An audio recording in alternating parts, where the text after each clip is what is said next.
Hello, this is Lee Youngbin from Mocar. The place I'm at today is the EV4 launch event. In fact, our editor-in-chief probably went to Spain and examined everything in detail one by one. Let me just quickly go over 5 pros and 5 cons. Pros first, the EV4 has a very aerodynamic design.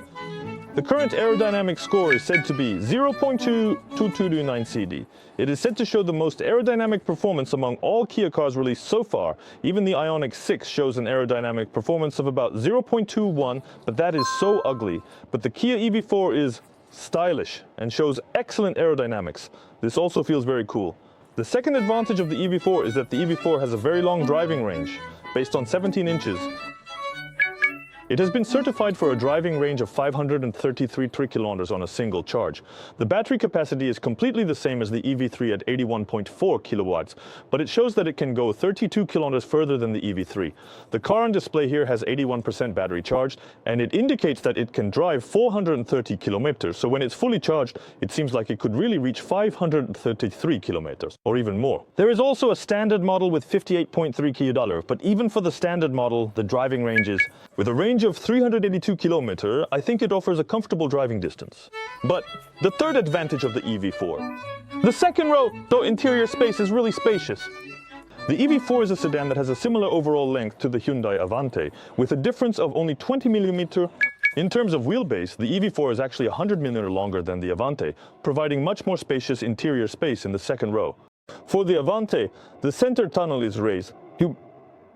For the EV4, since it is an electric vehicle, the interior space is flat. For the knee space, it shows generous space for 1 or 2 and 1 or 2 fists.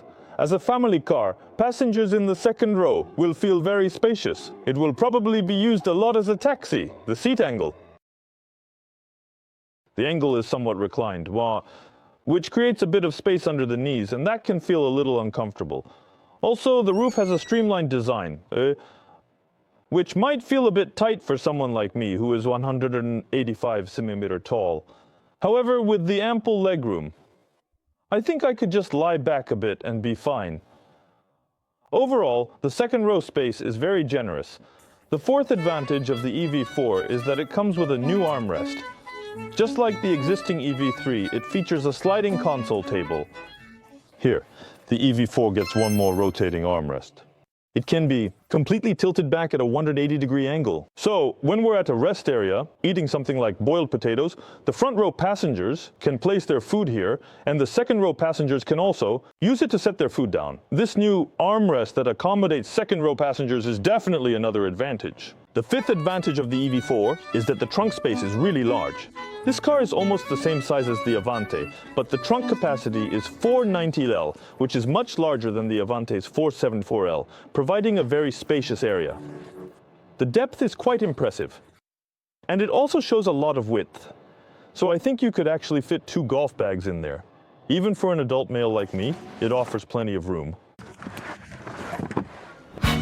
Oh!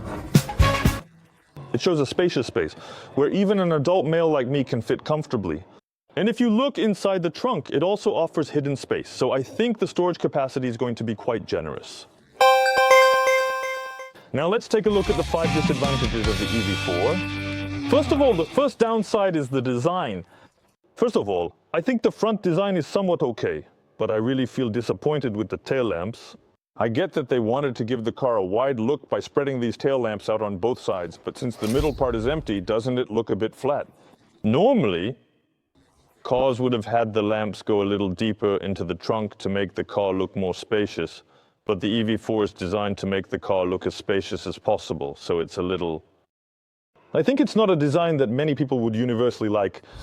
The second downside of the EV4 is that it doesn't have a frunk. In fact, the EV3 has a gas lift hood that opens up, and it also has a well-equipped frunk. However, since the EV4 is a sedan and essentially a lower model, you can see that there's no frunk at the front. Instead, the motor and inverter are just exposed like this. And you can see that you have to secure it by standing the skewer up like this. Right now, this car is not a mass-produced car, so the motor, inverter, and high-performance cables are all exposed, but they will eventually be covered with plastic covers. Actually, it's understandable that a skewer would go in here since there's no reason to open it without the frunk. The third downside of this EV is the trunk. If you look at how the trunk opens, you can see that it maintains the traditional three-box sedan shape. In fact, considering the design of the rear, which has a coupe-like smooth drop, I expected the whole thing to open as a liftback, including the glass. Unfortunately, it just opens and closes like a typical sedan, with only the trunk part opening separately. That's a bit disappointing.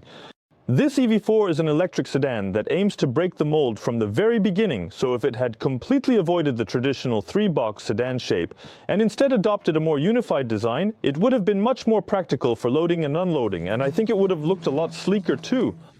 The fourth downside of this EV is the brake caliper.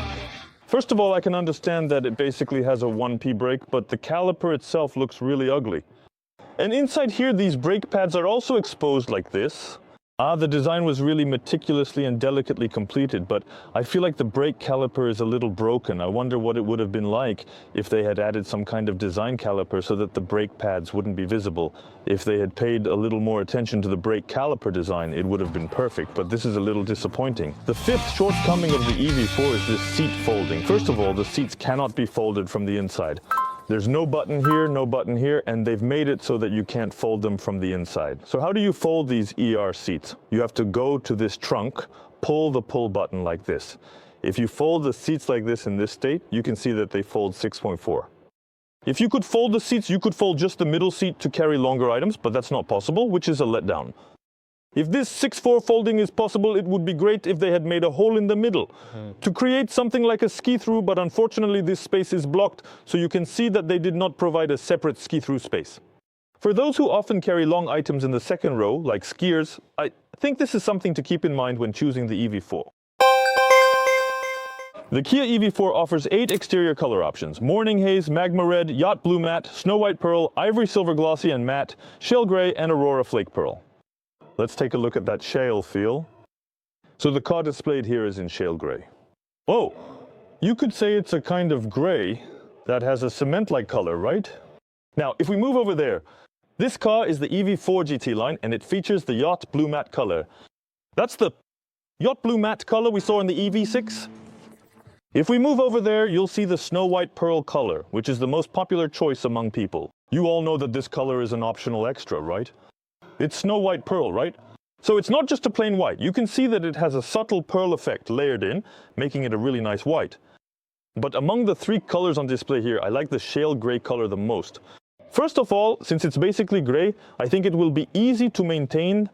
I think I really like it, because it's not just a boring gray, but a pastel-toned gray. We've looked at 5 advantages and 5 disadvantages of the EV4. When you first see the EV4, it feels not a sedan, not a pro and con. I'm Mocar Lee Youngbin. Compared to the EV6, doesn't the EV6 feel like a sedan too? But after going with the EV6, doesn't the EV6 also feel quite like a sedan? So doesn't that mean it should be considered a sedan? They say that the EV4 has a minimum ground clearance of 140 min, which is on par with the K3, so it should be classified as a sedan. On the other hand, the EV6 has a minimum ground clearance of 170 min, so it's definitely a cup crossover.